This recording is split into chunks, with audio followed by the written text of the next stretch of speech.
बाद में लाओ बाई अपने भाई के किराए के घर में रहने लगा। जब वो हाथ धो रहा था तभी उसे बाहर किसी के कदमों की आहट सुनाई दी।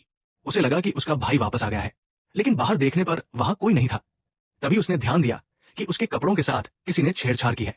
जांच करने पर पता चला कि उसका मोबाइल फोन और वॉलेट गायब है। उसे एहसास हुआ कि घर में कोई चोर घुसा है, इसलिए उसने तुरंत घर की तलाशी शुरू की। तलाशी के दौरान उसे बालकनी में एक गुप्त रास्ता मिला जो सीधे पड़ोसी के घर की ओर जाता था, लेकिन पूरे घर में ढूंढने पर भी उसे कोई नहीं मिला। जब वो कार लेकर वहां से निकलने वाला था तभी उसने हेलमेट पहने एक काले कपड़े वाले रहस्यमयी व्यक्ति को देखा।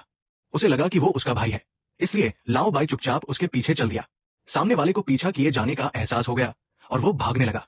पीछा करते हुए दोनों एक पुरानी इमारत में जा पहुंचे जहां वो रहस्यमयी आदमी गायब हो गया। तभी एक अजनबी आदमी लाओ बाई के सामने आया और बिना कुछ सोचे समझे दोनों के बीच हाथापाई शुरू हो गई। बाद में पता चला कि ये एक गलतफहमी थी।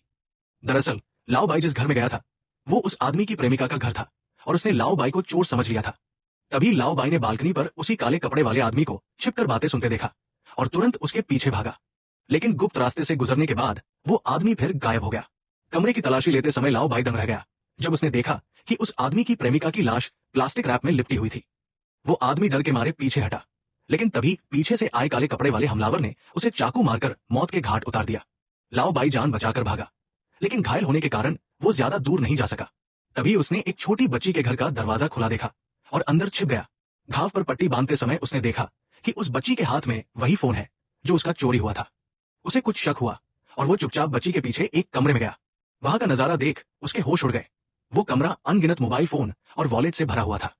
वो डर के मारे गिर पड़ा और अलमारी की एक दरार से उसे कुछ दिखाई दिया। जब उसने अलमारी खोली तो अंदर उसके भाई की लाश थी जो प्लास्टिक रैप में लिपटी हुई थी।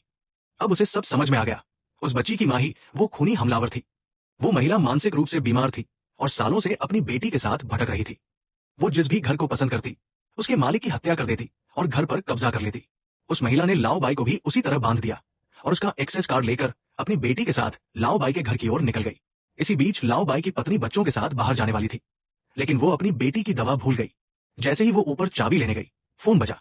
वो लाओ बाई था जो किसी तरह खुद को छुड़ाकर भाग निकला था। उसने अपनी पत्नी को चिल्लाकर सावधान किया कि वो महिला एक कातिल है और उसी ने उसके भाई की जान ली है। उसने बताया कि वो महिला घर की चाबियां लेकर वहीं पहुंच रही है। पत्नी ये सुनकर बुरी तरह घबरा गई। तभी किचन में रखे फोन की घंटी बजी। जब वो फोन देखने गई तो उसे बिल्कुल एहसास नहीं हुआ कि वो कातिल महिला पहले से ही उसके ठीक पीछे खड़ी है।